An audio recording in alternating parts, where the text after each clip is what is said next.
Bismillahirrahmanirrahim. Assalamualaikum warahmatullahi wabarakatuh.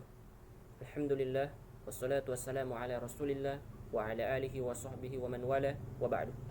Kita bersyukur kepada Allah Subhanahu wa taala sampai di hari yang kelima ini kita masih diberikan kesempatan oleh Allah Subhanahu wa taala untuk menunaikan ibadah puasa di bulan suci Ramadan tahun 1441 Hijriah. Semoga puasa yang telah kita tunaikan di hari-hari yang telah berlalu dapat diterima di sisi Allah Subhanahu wa taala. Untuk itu, di hari yang keempat kemarin saya telah perbahaskan masalah makna daripada kata puasa. Di hari yang kelima ini atau di sesi yang kelima ini saya akan perbahaskan masalah manfaat dari puasa.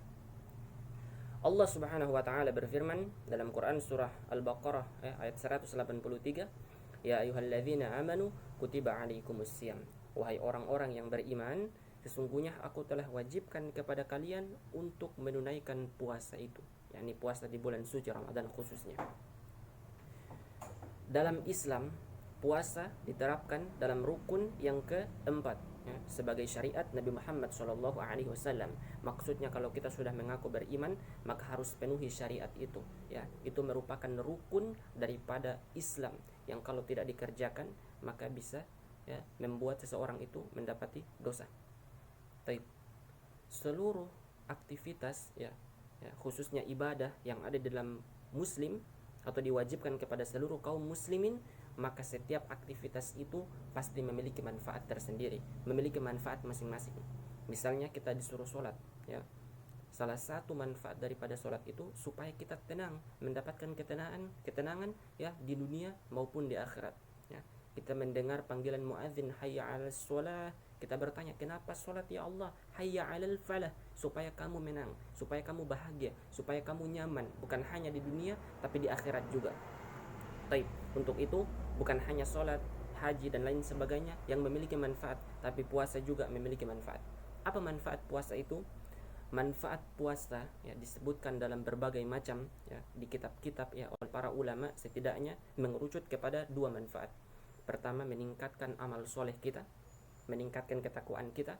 Oleh sebab itu di hujung ayat puasa itu Allah mengatakan la'allakum tattaqun, supaya kamu bertakwa.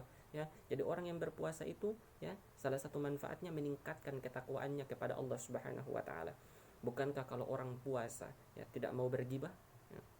Bukankah kalau orang puasa takut bohong, takut dusta?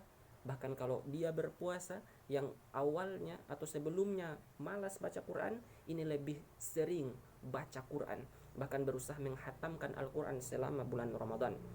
Itu manfaat pertama puasa, meningkatkan ketakwaan kita kepada Allah Subhanahu wa taala.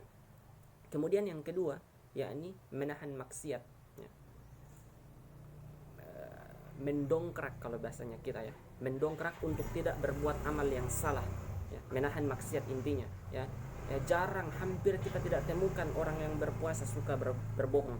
Hampir kita tidak temukan orang yang berpuasa tapi suka bergibah, suka mengunjing, membicarakan, bahkan sampai berkelahi. Minimal tujuannya takut puasanya itu batal. Oleh sebab itu sudah jauh-jauh hari baginda Rasulullah mengatakan dalam hadis riwayat Al-Bukhari nomor hadis 1904, kata baginda Rasulullah, fa in sabbahu ahadun au qatalahu falyaqul inni shaim. Apabila ada orang yang mencela kamu, mengajak kamu berkelahi, falyaqul inni shaim, tahan dulu, bilang saya sedang berpuasa. Minimal tujuannya baginda Rasulullah menganjurkan supaya mengatakan demikian, supaya puasa yang telah kita tunaikan itu tidak sia-sia, ada manfaatnya. Apa manfaatnya? Yakni menahan untuk tidak mau berbuat amal yang salah. Karena setiap amal yang salah, maksiat itu otomatis pasti itu datangnya daripada syaitan. Sementara syaitan itu menjerumuskan kita untuk masuk ke dalam nerakanya Allah Subhanahu wa taala. Untuk itu mari kita manfaatkan puasa yang telah diberikan kepada kita sehingga dengan demikian kita mampu membawa banyak bekal kepada Allah Subhanahu wa taala, menekan maksiat kita supaya kita pulang kepada Allah dalam keadaan hati kita suci dan bersih dari seluruh dosa yang telah kita kerjakan. Allahu ta'ala a'lam bis-shawab. Wassalamualaikum warahmatullahi wabarakatuh.